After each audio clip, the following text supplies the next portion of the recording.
Pelaksanaan vaksinasi COVID-19 di Banjarmasin dinilai belum mencapai target.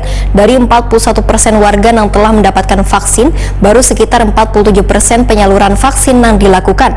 Wakil Gubernur Kalimantan Selatan meminta pemerintah kota untuk menyalurkan ketersediaan vaksin yang tersisa sekitar 3.000 sampai 17.000 vial ke sabratan puskesmas di Banjarmasin. Pemirsa, berikut untuk kabar selengkapnya. Pelaksanaan vaksinasi COVID-19 di Banjarmasin dinilai belum mencapai target. Dari 41% warga yang telah mendapatkan vaksin, baru sekitar 47% penyaluran vaksin yang dilakukan. Wakil Gubernur Kalimantan Selatan Muhyiddin Wahidakuni Prima TV Jelang Kemarian Rabu 29 September 2021 mendahkan penyaluran vaksin kepada warga harus secepatnya dilaksanakan, terlebih ketersediaan vaksin hingga wahini masih aman di tingkat provinsi hingga ke kabupaten wan kota di Kalimantan Selatan. Muhyiddin pun menghimbau warga yang belum bervaksin agar bisa mendatangi puskesmas terdekat untuk melakukan vaksinasi. Jika pihak puskesmas menyatakan bahwa ketersediaan vaksin kosong, warga pun diminta untuk langsung melapor kepada Pemko Banjarmasin atau menyampaikan keluhannya ke pemerintah Provinsi Kalimantan Selatan untuk sesegeranya ditindaklanjuti sehingga diketahui daerah atau wilayah yang kekosongan vaksin.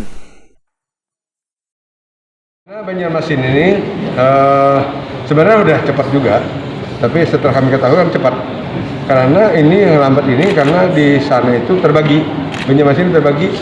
Tadi yang saya katakan ada dari TNI, ada OJK, Polri kan gitu. Tapi Polri itu hanya sangat membantu karena saat ini masih sisa 3.000. Nah di TNI sampai saat ini masih 8.000. Nah di OJK sampai saat ini belum tahu ada laporan lagi. Nah kemarin masih ada sisa 17.000. Nah berarti kan artinya ini kita masih, kalau OJK ini menyuplainya lebih sedikit, mungkin itu akan menumpuknya.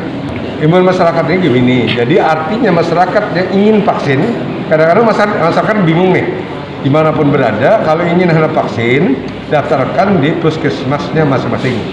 Nah kalau di puskesmasnya mengatakan itu habis atau apa, lapor ke wali kota atau ke wakil gubernur langsung kalau nggak salah juga. Muhyiddin meminta pemerintah kota untuk menyalurkan ketersediaan vaksin yang tersisa sekitar 3.000 sampai dengan 17.000 vial ke seberatan puskesmas di Banjarmasin.